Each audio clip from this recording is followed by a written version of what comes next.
يا أيها الذين آمنوا كتب عليكم الصيام كما كتب على الذين من قبلكم لعلكم تتقون. أعوذ بالله من الشيطان الرجيم. بسم الله الرحمن الرحيم. والصلاة والسلام على أشرف الأنبياء والمرسلين نبينا محمد وعلى آله وأصحابه أجمعين.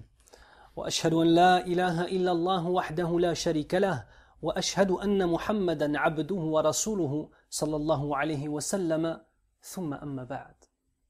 الصلاة, la prière. La première des choses que l'on apprend lorsque l'on veut faire la prière, as-salah, c'est Surat al-Fatiha. Subhanallah. Lorsque je me suis converti à l'islam, apprendre Surat al-Fatiha a été pour moi un défi majeur de mon existence. Subhanallah. Chaque mot que je devais comprendre, que je devais apprendre, je ne le comprenais pas. C'était une chose qui était difficile. Combien de fois je l'ai répété? Avec quel accent j'avais lorsque j'apprenais Surat al-Fatiha. Mais un frère m'avait dit une chose. Younes, patiente. Parce que cette chose-là, cette sourate-là, c'est la sourate de tous les trésors du Coran al-Karim. Et dans cette sourate, tout le message du Coran al-Karim est présent et est résumé.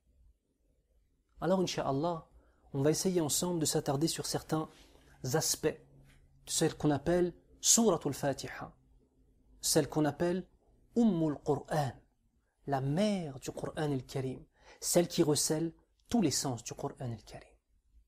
Première des choses, Bismillahir-Rahmanir-Rahim, al-Basmala, au nom d'Allah, le tout clément, le tout miséricordieux.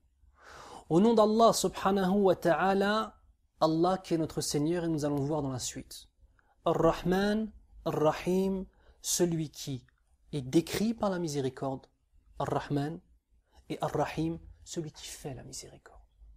Et Inch'Allah, le plus proche de la vérité, c'est que Al-Basmala ne fait pas partie de Surat al-Fatiha, mais est simplement une introduction à Surat al-Fatiha. Le premier réel mot alors de l'Fatiha, c'est Alhamdulillah.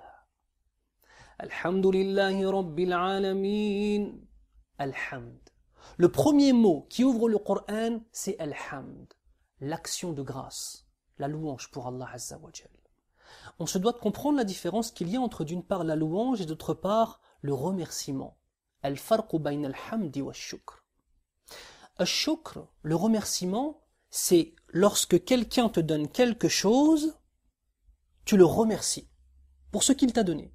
Donc bien évidemment, par rapport à tout ce que Allah Azza wa Jal nous donne, nous le remercions. Donc le shukr, le remerciement, fait partie de l'existence du musulman. Al-hamd, c'est différent. C'est déclarer la louange à Allah et faire louange à Allah Azza wa Jal parce qu'il le mérite. Peu importe qu'il nous donne ou qu'il ne nous donne pas. Subhanallah. Al-hamd. Le fait de s'effacer soi-même. Le fait de comprendre qu'Allah Azza wa Jal est celui qui a tout, qui possède tout et qui donne tout. Et qu'il est la perfection même, alors que nous sommes le reflet de l'imperfection. Alhamdu lillahi. Allah subhanahu wa ta'ala. C'est le nom par excellence du Tout-Puissant, de notre Seigneur. Alhamdulillahi Rabbi. Ici, dans Rabb, subhanallah, une chose immense se produit. Allah Azza wa Jal est le Créateur, Al-Khaliq. Il est celui qui donne la substance, Ar-Razzaq. Il est Al-Malik, celui qui possède tout, aussi bien dans cette vie d'ici-bas que dans l'au-delà. Huwa alladhi yudabbiru al-amr. Il est celui qui gère les affaires de toutes ces créatures. Il est celui qui donne la vie et qui donne la mort. Subhanallah. Avec 3 mots, regardez toutes les choses qu'on a vues. Alhamdulillahi Rabbil Alamin. Ar-Rahman Ar-Rahim.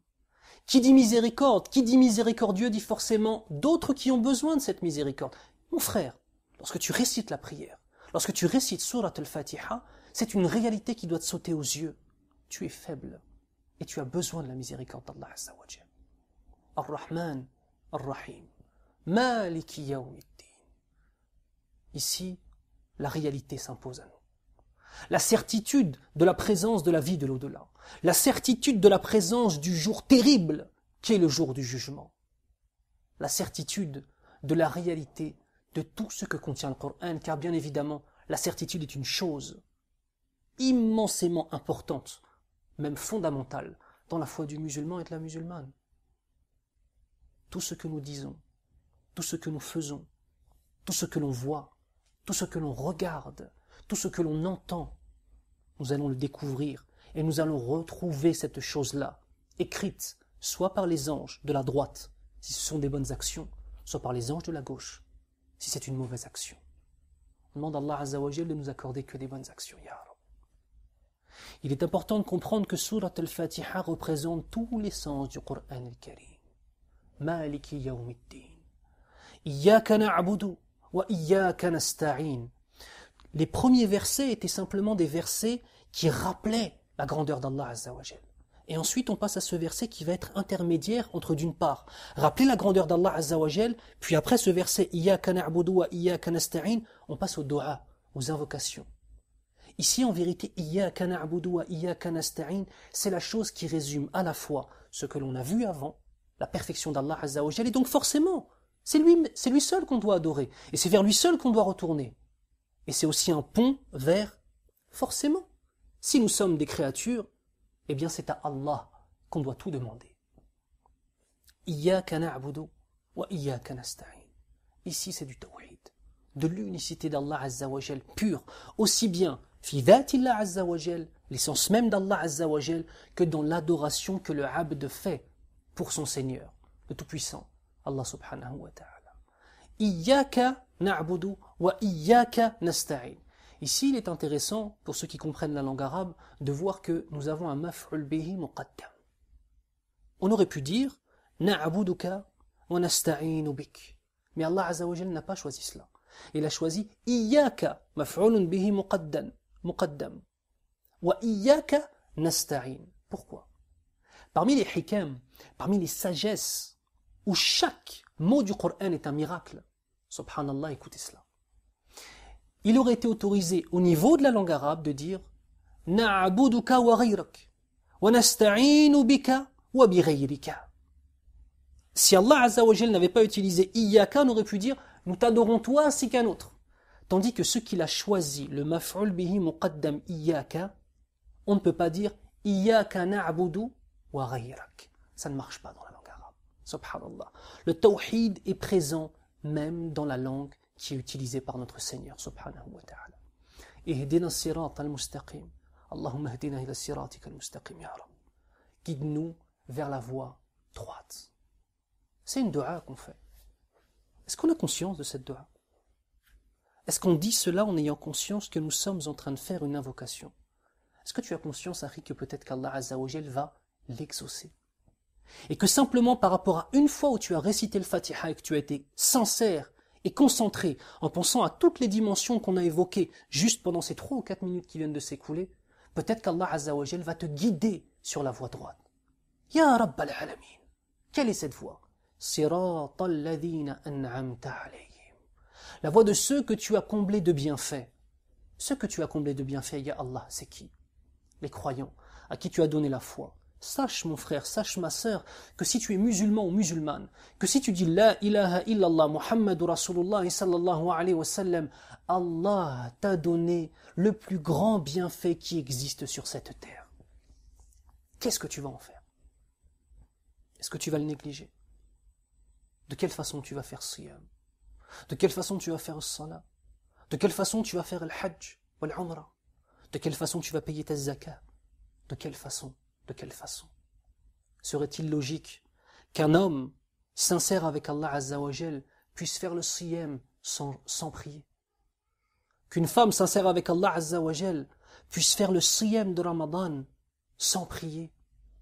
Wallahi la, c'est pas possible. C'est pas possible.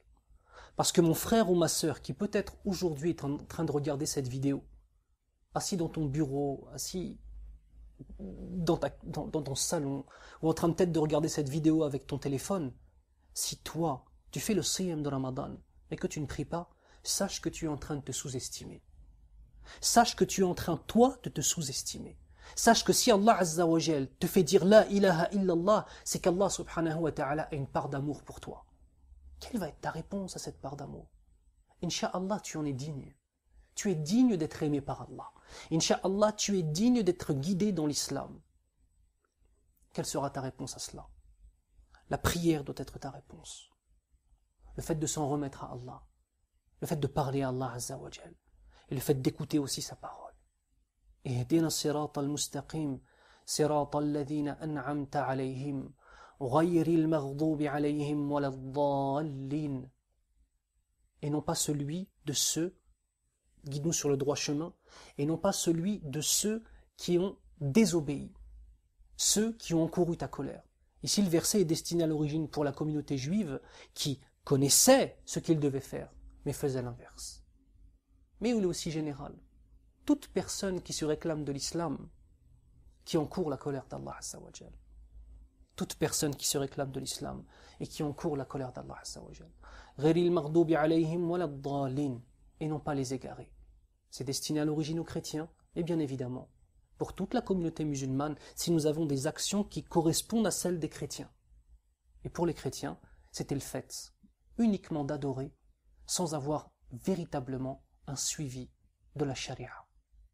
On demande à Allah Azza wa Jal de faire en sorte que les sens de Surat al-Fatiha soient dans nos cœurs, sur nos langues et concrétisés par nos mains. Ya Rabbal Alamin. Subhanakallahumma wa bihamdik.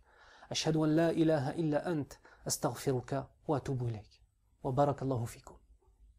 يا أيها الذين آمنوا كتب عليكم الصيام كما كتب على الذين من قبلكم لعلكم تتقون